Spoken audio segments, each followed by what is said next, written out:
Lin Wood, let me ask you a question.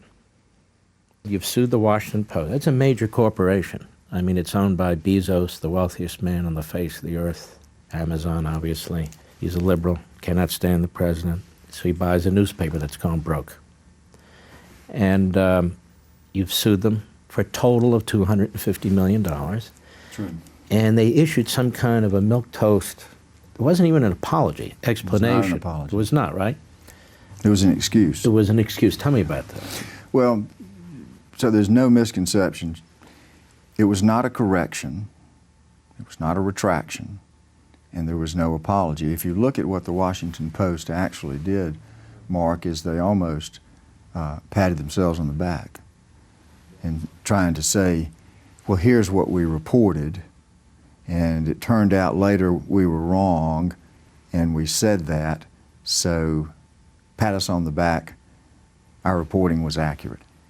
That's really what they said. They almost want to take the position that it's okay if they lie about you and publish the lies accurately, as long as eventually when it evolves and the truth comes out, they tell the truth at that point in time. The problem is they had the journalistic responsibility, the ethical responsibility, to not simply republish the lies.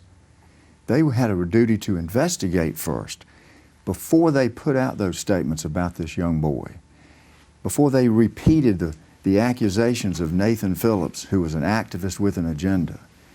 They had the responsibility to do an investigation so that they never would have published the lies in the first place. And that's where they failed. They did not say one word about their own failures.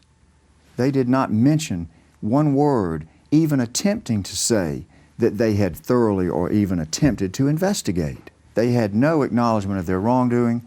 They are not a newspaper that is going to acknowledge that it should be held accountable. They're not going to stand up and do the right thing. The only way that we're going to get justice and the Washington Post is going to be held accountable is going to be in front of a jury in Covington, Kentucky. Then we'll find accountability. You won't get it voluntarily from the Post.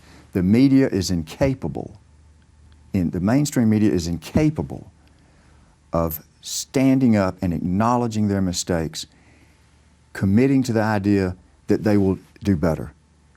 They're not going to do better because they can't acknowledge how badly they're now reporting. Why do you think all their surrogates out there, former professors, former federal prosecutors, former whatever they are, lawyers on TV who know nothing about the First Amendment really, almost nothing about the Constitution as far as I'm concerned, they keep defending this kind of reporting as a protection of the First Amendment?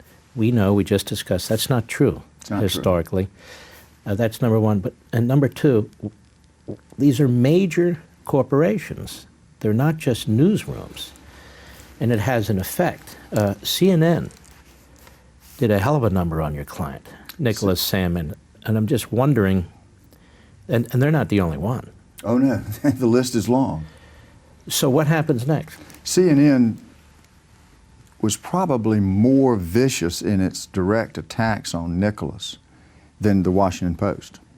And CNN goes into millions of individuals' homes. It's broadcast into their homes. They really went after Nicholas with the idea that he was part of a mob that was attacking the black Hebrew Israelites, yelling racist slurs at the black Hebrew Israelites. Totally false. Saying things like that Nicholas was part of a group that was threatening the black Hebrew Israelites, that they thought it was going to be a lynching. Now, you've seen the tape. If you took the time to look at the full context of what happened that day, Nicholas Sandmann did absolutely nothing wrong. He was, as I've said to others, he was the only adult in the room. But you have a situation where CNN couldn't resist the idea that here's a guy with a young boy with a Make America Great Again cap on. So they go after him. They were after him when I said they woke up on Saturday morning and started throwing punches. The CNN folks were online on Twitter at 7 a.m. retweeting the little 1-minute propaganda piece that had been put out by at 2020 Fight. We'll find out who that person or entity was behind that eventually. But they're out there right away going after this young boy, and they maintain it for at least 2 days. Why didn't they stop and just take an hour and look through the internet and find the truth and then report it? Maybe do that before you report the lies. They didn't do it. They were vicious. It was false. CNN will be sued next week, and the dollar figure in the CNN case may be higher than it was in the Washington Post. So you're suing CNN Monday? Monday. Tuesday? Tuesday at the latest, but Monday is the present plan. I got some young, smart lawyers that are working hard as we speak. Double checking the footnotes. Double checking. Listen, when we file our complaints, we've investigated it because we want to get it right. Maybe CNN can learn from that. You're suing CNN Monday or Tuesday? Yes. May I ask for how much? Well, I expect because of the way they went after Nicholas so viciously that the claim for his reputational damage will be higher than it was against the Washington Post. The Post was $50 million for the reputational damage, and we can discuss why, that figure. $200 million in punitive damages. Punitive damages are designed to punish and to deter. Change conduct. Don't ever do this again. Yes. I would think the punitive damages award against CNN that we'll seek will be at least the same, $200 million, as it was against the Washington Post. But the compensatory damage to Nicholas's reputation, that number I expect will be higher. Again, you'll be accused of chilling free speech and in the press. And I just want to reiterate what you've said here, which is, no, actually, that's what they're doing. We want to go back to a time where you actually do your research, do your investigation, report the news. You make a mistake, that's one thing. What CNN did, from my observation to your client, was a campaign to destroy his reputation.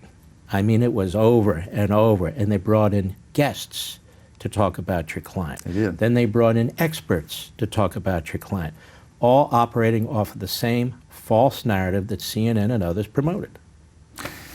They did, and it's almost like they decided to just turn over their airway to people who had an agenda and were lying about what happened.